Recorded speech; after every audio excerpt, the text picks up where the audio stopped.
Hey, this is the Daily Overpass. My name is Eric and I make apps. Now today, let's give some advice to a young software developer starting his company.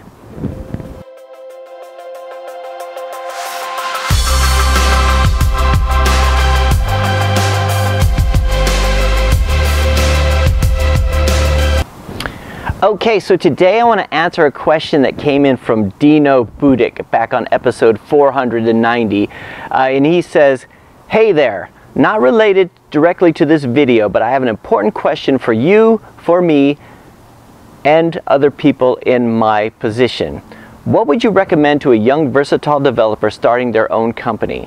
What to consider and be aware of? Some tips for pooling clients, arranging business meetings. I'm in the process of starting a very small company and I'm feeling nervous and excited at the same moment. Any advice will help. Also, you guys in the community, throw some advices and don't be shy. For those of you guys out there in the community, go ahead and put your advice for Dino in the comments, but let me tell you a little bit about what I think. And I'm sorry if I've talked about some of this stuff before, but you know, it's kind of important. First of all, Dino, I think it's really good that you're starting, right? If you start your company while you're young, you're going to make mistakes, you're going to have problems, right? But if you wait until you're older, you're still going to make mistakes and you're still going to have problems. So it's better to get those out of the way early, right? Because experience is experience. You need to do it to get through those kind of problems, right?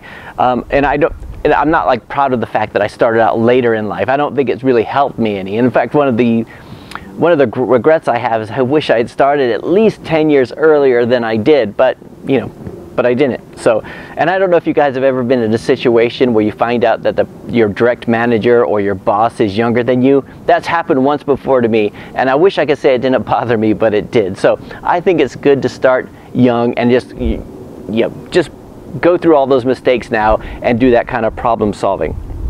So in terms of advice, I think there's two bits of advice that I would give.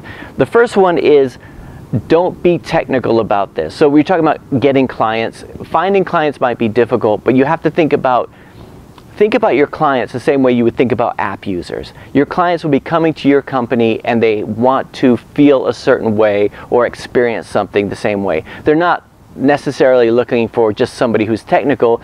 If they need that, they could just go to Upwork and find somebody who knows the skills that they need. So you have to think about how you project yourself and your company in the same way that you would put a GUI on the front end of an application. So how does it make them feel? I've talked to software companies where it's just a couple of guys and they act like it. You know, you call them up, they say hello when they answer, they don't email you back. I mean, this happens a lot where you email a software company and they don't even bother emailing you back. It's terrible, right? So you have to think about how do you want to project your company to them? Because they're going to get a feeling when they work with you, and you have to look at it from that front end. Almost forget about the fact that you're a software developer. Think about from the user experience side of things, because your users are now going to be your clients, and how do you want them to feel when they approach your company? That's the first bit of advice. The second bit of advice, and you're probably going to mess this up to begin with first, because we all do, is make sure you charge enough, because scope creep is going to be a problem. In fact, every software developer I've ever met has a good scope creep story, because scope creep is a fact of life. And this is what's going to happen. You're going to get a client and they're going to come to you and say, all right, I don't have a lot of money and what I need is a simple, so it shouldn't cost that much. And you go, okay, what do you need? And they say, basically I just need A, B, and C. And you go, okay, that sounds easy enough. And you think about it, okay, A, B, and C, I've done that a million times. It's going to take me this amount of hours times my day rate. Then you just charge that and you say, okay, this will cost this amount of money, right? And then you do it, they're happy, you're happy, you go away and you code it and you give it to them and they go, I noticed D's not on here. And they go, yeah, that's because you didn't say you wanted D, you wanted A, B, and C. And they go, well, I thought it was obvious that D would go in there. Well, why would I do A, B, and C and not do D, right? And then you get into a situation where they say, I need D. And then you get into a situation where you either have to tell them you're going to charge more money, or tell them no, right? And sometimes when you say you need more money, they might get offended by that, thinking that you're trying to renegotiate on them and charge more than you initially said you were. But you're not. They've moved the goalpost and they're asking for more stuff. So a better situation to be in is that you have enough margin in your quote so that you can anticipate a little bit of that,